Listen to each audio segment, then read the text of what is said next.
रहस्यमयी जंगल का जादू। बहुत समय पहले एक छोटे से गांव में एक लड़का रहता था जिसका नाम अर्जुन था। अर्जुन को कहानियां सुनना और अपने दोस्तों के साथ जंगल में खेलना बहुत पसंद था। लेकिन एक दिन गांव के बड़े बुजुर्गों ने चेतावनी दी कि जंगल के गहरे हिस्से में कभी नहीं जाना चाहिए, क्योंकि वहां रहस्यमयी शक्तियां थीं। अर्जुन को यह बात सुनकर और भी जिज्ञासा हुई।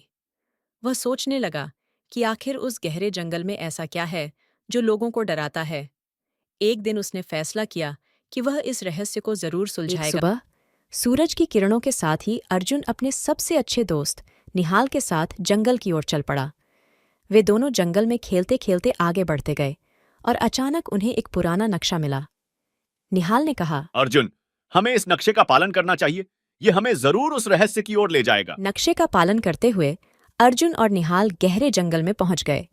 वहां उन्होंने देखा कि पेड़ पौधे बहुत ही विशाल और विचित्र थे। अचानक उनके सामने एक बोलने वाला तोता आया। तोते ने कहा, मैं इस जंगल का रक्षक हूँ। तुम लोग यहाँ क्या कर रहे हो? अर्जुन ने तोते को अपनी योजना बताई। तोता हंसते हुए बोला, तुम्हें अगर इस जंगल के रहस्य का पता लगाना है तो पहले तुम्हें मेरी 3 पहेलियां हल करनी होंगी। पहली पहेली थी, एक ऐसी चीज जो बिना सांस लिए भी हर समय जीवित रहती है। अर्जुन और निहाल सोच में पड़ गए। अचानक निहाल को याद आया और उसने कहा, यह पेड़ है।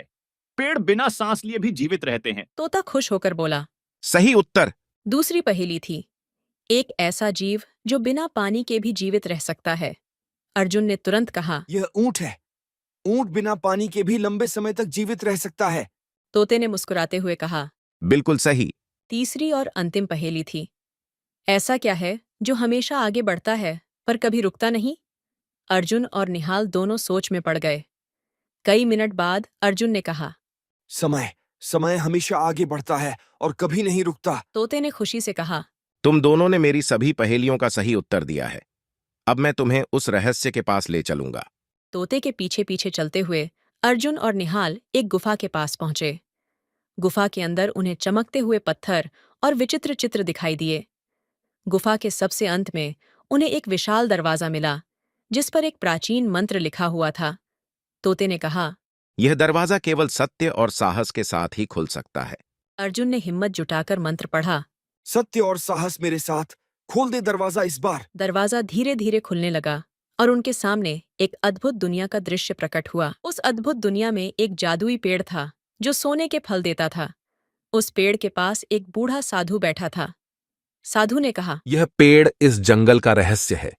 जो भी इसका फल खाएगा उसे असीम ज्ञान और शक्ति मिलेगी, लेकिन इसके साथ ही उसे अपनी सत्यनिष्ठा और साहस को बनाए रखना होगा। अर्जुन और निहाल दोनों ने पेड़ के फल को देखकर सोचा, लेकिन उन्होंने साधु की बात याद रखी।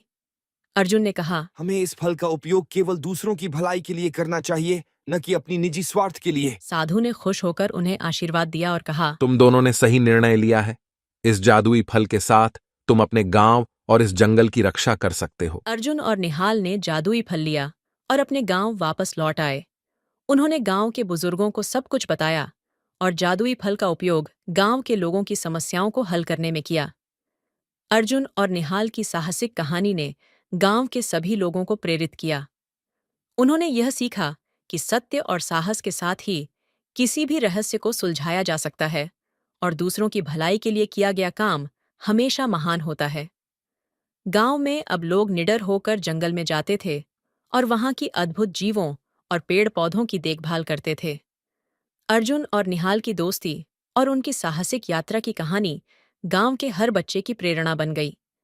इस तरह अर्जुन और निहाल ने न केवल जंगल के रहस्य को सुलझाया, बल्कि गांव और जंगल के बीच के संबंध को भी मजबूत किया। यह कहानी सुनकर हर बच्चे ने यह सीखा कि सत्य और साहस के साथ किसी भी चुनौती का सामना किया जा सकता है।